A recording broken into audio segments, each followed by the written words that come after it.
Salut, c'est Nicolas. Aujourd'hui, on va voir comment utiliser et surtout comment rédiger le théorème de Thalès dans des situations que tu vas rencontrer au brevet pour calculer une longueur. C'est parti sur le premier exemple. Dans cette configuration, on dit que les triangles ils sont imbriqués, ça veut dire qu'ils se recouvrent partiellement. En fait, quand je parle de triangles ici, je vais te les mettre en couleur parce qu'il faut bien les reconnaître. Ici, j'ai un triangle qui s'appelle ABC que je vais mettre en rouge. Il recouvre un triangle qui est plus grand qui s'appelle ADE que je vais mettre en vert. Pour avoir une situation de Thalès complète, il faut que les points A, B, D soient sur la même ligne, on dit qu'ils sont alignés, et les points A, C, E doivent être sur la même ligne, ils doivent être alignés. Et la dernière chose à avoir, on va dire que c'est celle qu'on va regarder le plus souvent, c'est que les droites CB et ED doivent être parallèles. Si ces conditions sont bien respectées, eh bien le triangle vert sera en fait un agrandissement du triangle rouge. Ça veut dire que leurs longueurs vont être proportionnelles. Donc dans une situation standard du théorème de Thalès, tu vas avoir au minimum 3 longueurs sur ton triangle. Par exemple ici 5 cm, ici 8 cm. On va t'en donner une troisième sur les côtés, par exemple BA. On va dire que ça va faire 3 cm. Et puis là, on va te demander par exemple la longueur AD. On aimerait bien savoir combien elle mesure. Je vais te montrer tout de suite comment rédiger ça. Les premières choses à faire, ça va être d'écrire que les conditions du théorème de Thalès sont bien respectées. Donc, d'abord les points alignés. Je précise bien qu'ils sont alignés dans un certain ordre, puisque là j'ai choisi les points dans l'ordre A, B, D en partant vers le haut. Et pour les trois suivants, j'ai fait A, C, E dans le même sens. Ça veut dire que le B et le C se correspondent et le D et le E se correspondent. Le A, il est en commun pour les 3 points. Ensuite, je vais dire que les droites qui sont concernées sont bien parallèles. Donc ici, ça va être CB et ED. Et comme ces deux conditions sont réunies, je vais écrire que je peux utiliser le théorème de Thalès. On a dit que le théorème de Thalès c'était une situation de proportionnalité entre les longueurs du triangle rouge et les longueurs du triangle vert. Ça veut dire que si je viens diviser, par exemple, les longueurs du grand triangle vert par les longueurs du petit triangle rouge, je devrais obtenir un coefficient de proportionnalité qui doit être identique, peu importe les côtés que je vais prendre qui se correspondent. Donc là, il ne faut pas se tromper à ce moment-là, il faut bien faire correspondre les côtés correctement. Donc déjà, je vais écrire le nom des côtés du triangle, par exemple rouge, j'aurais pu commencer par ceux du vert, dans l'ordre comme je veux. Et en dessous, je vais faire correspondre les côtés qui vont ensemble, c'est-à-dire qui correspondent. Par exemple, si je prends le côté CB, le côté qui va lui correspondre, ça va être le côté ED qui lui est parallèle. Donc en dessous de CB, je vais écrire ED. Ensuite, le côté BA, sur le même alignement, je vais retrouver le côté vert qui s'appelle DA. Et pour AC, qui se trouve ici, le côté qui lui correspond, c'est AE. Si j'utilise deux couleurs différentes, c'est parce que tu n'as pas le droit de mettre un coup du rouge en haut, un coup du rouge en bas, un coup du rouge en haut. C'est-à-dire que tu mets tous les côtés du même triangle en haut, tous les côtés du même triangle en bas. Et tu fais bien attention à les faire correspondre. À présent, je vais remplacer les noms des côtés par les longueurs que je connais dans mon schéma. Ça va donner quelque chose comme ça, et nous, ce qui va nous intéresser, c'est simplement ces deux premiers rapports ici, puisque je ne connais aucune des deux longueurs sur le dernier rapport, et puis comme c'est une situation de proportionnalité, puisque j'ai des égalités de rapport, il me suffit de faire un produit en croix pour trouver la valeur de dA, chose que je vais faire tout de suite. Donc 3 fois 8 divisé par 5, je fais ça à la calculatrice, ça me fait 4,8 cm. J'ai trouvé la valeur dA et j'ai fini mon problème. La rédaction que tu vois ici, c'est une rédaction que tu peux faire au brevet pour avoir tous les points sur ce genre d'exercice. On va voir à présent la deuxième situation que tu vas souvent rencontrer, c'est la situation qu'on dit des triangles en forme papillon, puisque ça forme un papillon avec les deux ailes. Donc on a toujours nos deux triangles, donc un plus petit que l'autre. Donc par exemple ici j'ai le triangle ABE que je vais mettre en rouge, et le deuxième triangle il s'appelle BCD, je vais le mettre en vert. Dans un exercice, on va te proposer 3 longueurs sur cette situation. Je vais prendre ici, par exemple, 8 cm. Ici, 32 cm. Ici, je vais mettre 25 cm. Et puis, on va me demander, par exemple, la longueur ici entre A et B. La rédaction et les conditions vont être les mêmes, c'est-à-dire qu'on va vérifier que les points sont bien alignés et que nos deux droites sont parallèles. Donc je cite les points dans un certain ordre, par exemple ici E, B, D, et évidemment les 3 suivants, je les cite dans le même ordre. Ça veut dire que en face du E, j'ai le A, donc je vais dire A, B et C qui est en face du D.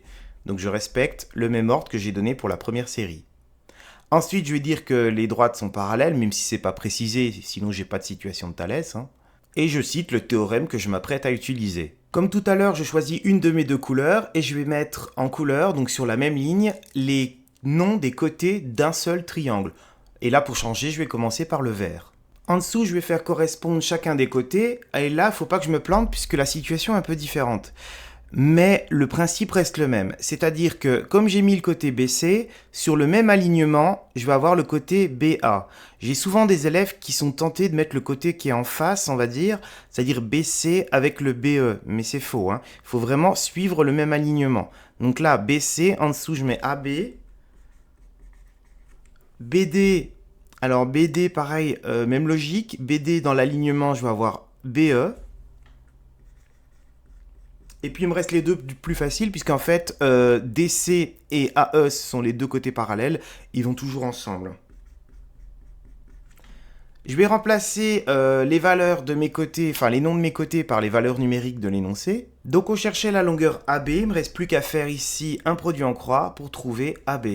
Ce qui me donne 25 multiplié par 8 divisé par 32, ça fait 6,25 cm et j'ai terminé ma rédaction. Alors, si je reviens sur le schéma, j'ai des élèves qui sont vite tentés de me dire « Monsieur, je peux aller beaucoup plus vite que vous ». Et ils ont raison.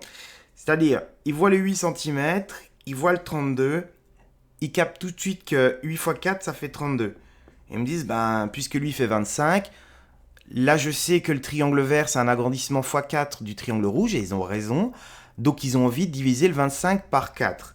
Et simplement sur leur copie, ils m'écrivent 25 divisé par 4, j'ai trouvé la réponse, j'ai été 3 fois plus vite que vous. Oui, sauf que le théorème de Thalès, en fait, il cadre les choses. C'est-à-dire que pour faire de la proportionnalité entre les deux triangles, il faut le justifier avant. Et le théorème de Thalès, il sert justement à ça. C'est-à-dire qu'il y a toutes des conditions ici à vérifier avant de pouvoir le faire. Donc attention, on va pas trop vite, sinon on perd bêtement des points alors qu'on a compris comment faire. Je voulais te lister des problèmes ou des erreurs que mes élèves font souvent. Ils rédigent le théorème de Thalès et ils se retrouvent dans cette situation-là et ils me disent « Monsieur, il faut calculer la longueur DE, j'y arrive pas parce que j'ai ce rapport de longueur au milieu. » Eh bien en fait, il faut savoir que ces rapports de longueur, tu peux les mettre dans l'ordre que tu veux. Donc ça veut dire que par exemple, j'aurais pu mettre 5 sur 9 égale 4 sur DE. Et puis, celui que je connais pas là, parce que j'en connais aucun des deux, je le mets à la fin, comme ça, il ne me dérange pas. Et je peux faire mon produit en croix avec ces 4-là. Donc, du coup, DE va être égal à 4 fois 9 divisé par 5. Et en fait, c'est un faux problème. Une deuxième erreur que je vois souvent, c'est dans la situation des triangles imbriqués, quand il faut faire les égalités de rapport. Donc l'élève me met les trois côtés du petit triangle, donc que je vais faire ici, donc DB, BC, et puis CD. Et puis en dessous, ils font correspondre les côtés, mais pas comme ils devraient. Par exemple, sur DB, ils ont tendance, bon là, à pas trop se tromper, ils mettent EA. Mais par contre, quand ils vont faire correspondre BC, ils ont très envie de faire correspondre BC à BA, d'accord? Sauf que ça, c'est complètement faux, puisque on sait, comme on l'a mis en couleur tout à l'heure, que BC, qui est ici, il faut lui faire correspondre le côté du grand triangle, c'est-à-dire AC, toute la longueur. Il ne faut pas juste prendre ce petit bout ici. Donc là, fais bien attention. Donc BC, on va mettre AC. Et de la même manière, ils font la même chose de l'autre côté. Donc DC ici, tu dois lui faire correspondre toute la longueur EC et pas simplement le bout ED. Donc ici, on va mettre EC. L'erreur numéro 3 concerne cette fois la situation en papillon, donc toujours en correspondance de longueur. Mes élèves donc font correspondre, imaginons je commence par AB, donc AB sur DE, celui-là est relativement juste. Par contre, après, quand ils vont passer par exemple au côté AC, ils ont tendance à me faire correspondre AD. Et cette fois, ils font l'inverse de la situation précédente, c'est-à-dire qu'ils prennent toute la longueur, alors que cette fois, il ne faut pas le faire. Parce que la longueur AC, qui fait partie du petit triangle qui est en haut, doit correspondre à la longueur du grand triangle qui se trouve en face. Et du coup, il ne faut pas tout prendre. Il faut prendre seulement CD. De la même manière, quand on va prendre le côté BC, eh ben on va mettre seulement CE, on ne prend pas BE en entier. Sinon, on va obtenir des résultats complètement faux. Le mieux pour progresser en maths, ça va être de s'entraîner soi-même. Donc je te laisse 2 situations pour voir si tu as compris et que tu sais refaire la rédaction. Donc il y a une situation avec les triangles imbriqués et une situation avec les triangles en format papillon. Je te laisse mettre la vidéo en pause et je fais la correction juste après. C'est parti pour la correction de l'exercice 1. Donc je vais commencer par dire que les points sont alignés. Je vais réécrire que les droites sont parallèles, même si c'est déjà écrit dans l'énoncé. Et je cite le théorème de Thalès que je peux utiliser. Je vais écrire mes égalités de rapport, donc je vais commencer pour pas me planter à mettre les noms des côtés, par exemple du triangle bleu, donc du triangle ADE. Donc je vais les mettre dans l'ordre que je veux. Donc par exemple AD, DE et EA. Donc je prépare le terrain. Et maintenant, je vais devoir mettre en dessous les côtés qui vont lui correspondre, sans évidemment me tromper. Donc AD, ça va être AB. Pour DE, ça va être le côté parallèle BC. Et pour EA, ça va être AC. Ensuite, je vais remplacer par les valeurs qu'on me donne sur le côté, là, les valeurs numériques. Donc je voulais trouver AE, je vais faire mon produit en croix. Tu vois que le rapport du milieu ici, il va me servir à rien. Je vais simplement utiliser les deux qui sont là. Donc je vais écrire que EA est égal à 4,5 fois 15 divisé par 12. Je fais ça à la calculatrice et je reviens. J'ai trouvé EA égale 5,625 cm. Et on va pouvoir faire l'exercice 2.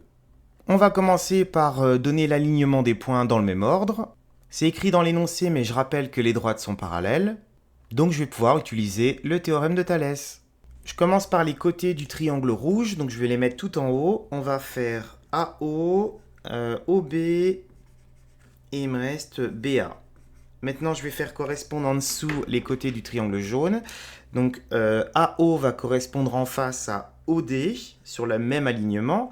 Ensuite, OB, il est aligné avec OC. Et puis BA, il est parallèle à CD.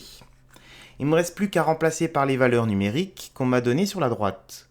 Je vais à présent faire mon produit en croix pour trouver la longueur OB. Donc OB est égal à 3 fois 5 divisé par 10, donc 15 divisé par 10, ça fait 1,5 cm. Et j'ai fini ma rédaction pour l'exercice 2. La vidéo à présent terminée. En tout cas, j'espère que tu auras compris comment utiliser le théorème de Thalès pour calculer des longueurs, que ce soit dans la situation des triangles imbriqués ou des triangles en situation papillon. Je te souhaite bonne chance dans tes exercices, dans tes évaluations et éventuellement au brevet. A plus!